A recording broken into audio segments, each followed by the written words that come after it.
साथियों, आप सब जानते हैं कि कांग्रेस की सरकारों ने आज तक जाति जनगणना का विरोध किया है।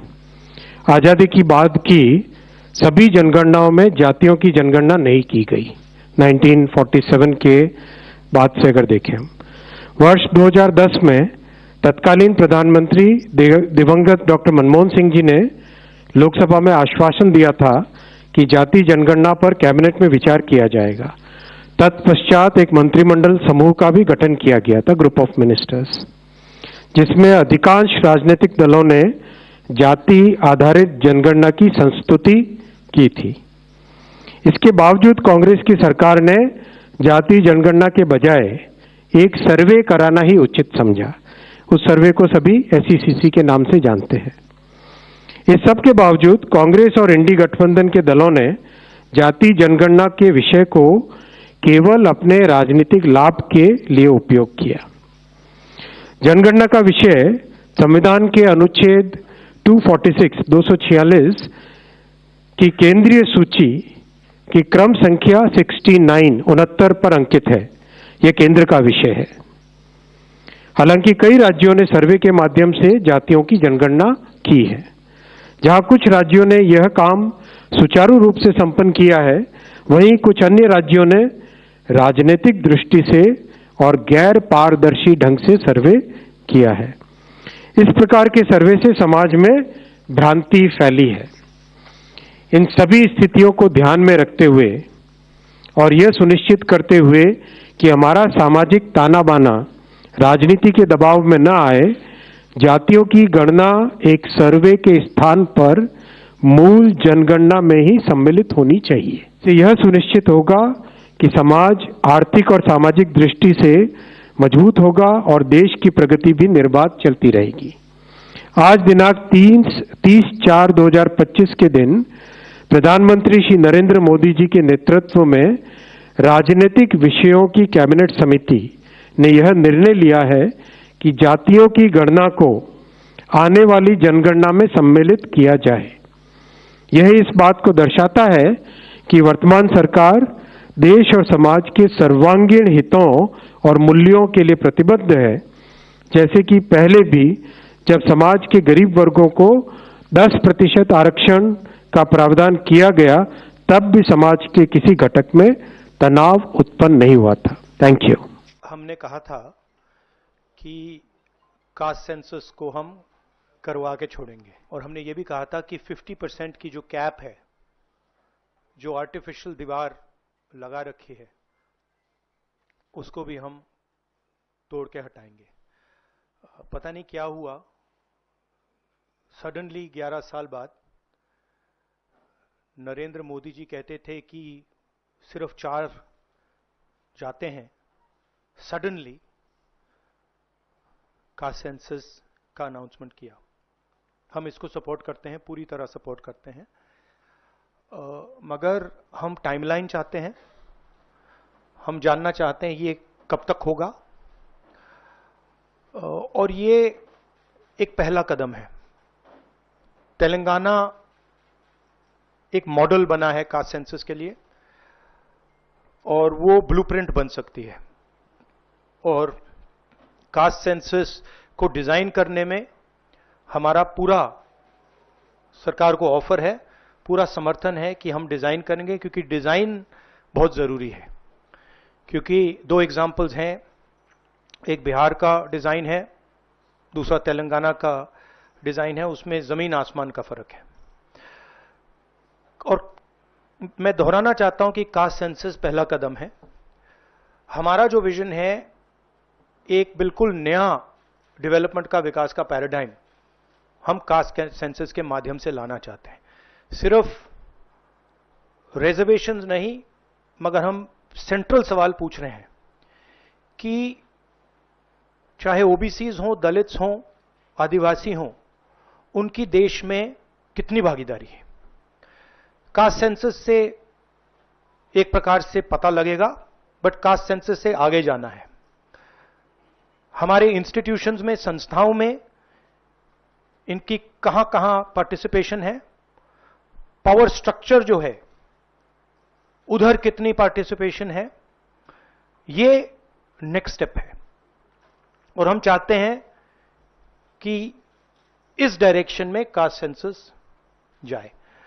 देखिए, ये हम लोगों की 30 वर्ष पुरानी मांग रही है और ये हमारे पुरखों की जीत है, समाजवादियों की जीत है, लालू जी की जीत है। आपको पता होगा 96-97 में भी कैबिनेट से जो है पास किया गया था कि 2001 का जो होगा उसमें जनगणना जो होगी उसमें जाति आधारित गणना भी कराया जाएगा, लेकिन उस समय अटल बिहारी जी सरकार में थे 2001 में, तो ये नहीं हो पाया।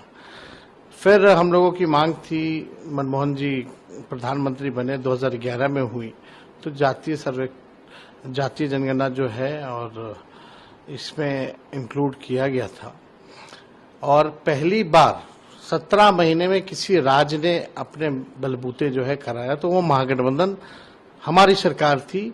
तब जो है बिहार में जाति आधारित गणना हुई और पूर्व में भी इससे पहले हम पूरे बिहार के सभी दल के लोगों को लेकर के प्रधानमंत्री जी से मिलने गए थे। तब प्रधानमंत्री जी ने मना कर दिया था, पार्लियामेंट में इनके कई केंद्र मंत्रियों ने मना किया, लेकिन आज हम लोगों की ताकत देखिए, समाजवादियों की ताकत देखिए कि इनको हमारे ही एजेंडे पर जो है काम करना पड़ रहा है।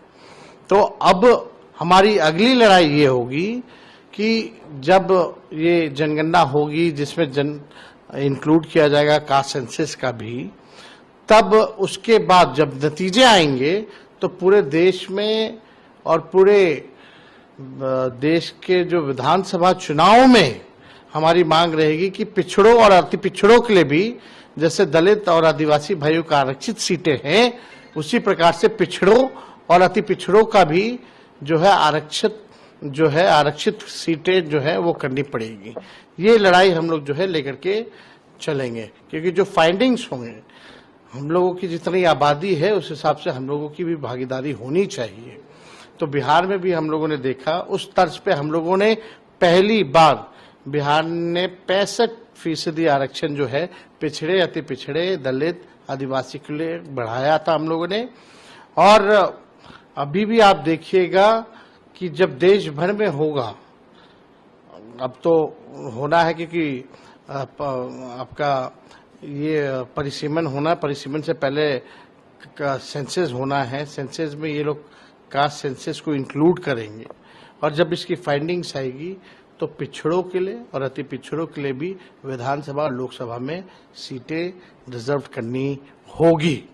ये हम लोगों की अगली लड़ाई होगी। ये फैसला ऐतिहासिक है। तो जातिगत जनगणना पूरी पारदर्शिता के साथ होगी। समाज के सभी वर्गों के आर्थिक और सामाजिक हितों को ध्यान में रखते हुए देश के हित में होगी। इसके पहले भी जब मोदी जी की सरकार ने फैसला किया था आर्थिक रूप से पिछड़े वर्गों के लिए 10% आरक्षण का, तब भी देश में कहीं तनाव पैदा नहीं हुआ। और जातिगत जनगणना भी सामाजिक न्याय के लिए, सबका साथ, सबका विकास और सबके कल्याण के लिए की जाएगी। लेकिन आज कांग्रेस और इंडी गठबंधन के नेताओं में श्रेय लेने की होड़ लगी हुई है। मैं श्री राहुल गांधी जी से पूछना चाहता हूं, वर्षों तक कांग्रेस की सरकारें रही इस देश में, इतने सालों तक जातिगत जनगणना क्यों नहीं हुई? उनके पहले प्रधानमंत्री स्वर्गीय पंडित जवाहरलाल नेहरू जी, मुख्यमंत्रियों को लिखे पत्र में उन्होंने कहा कि वो जाति के आधार पर आरक्षण के भी विरोधी है, समर्थक नहीं है।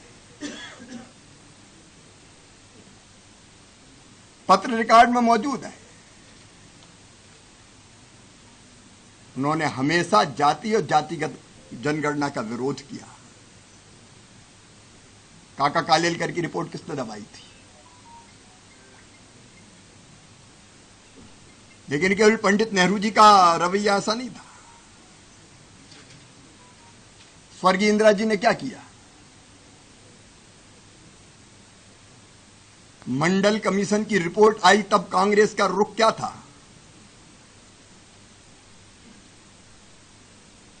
कांग्रेस ने हमेशा जातिगत गणना का, जनगणना का विरोध किया। फोर्थ व्यूज, चौथा विचार, बाकी फिर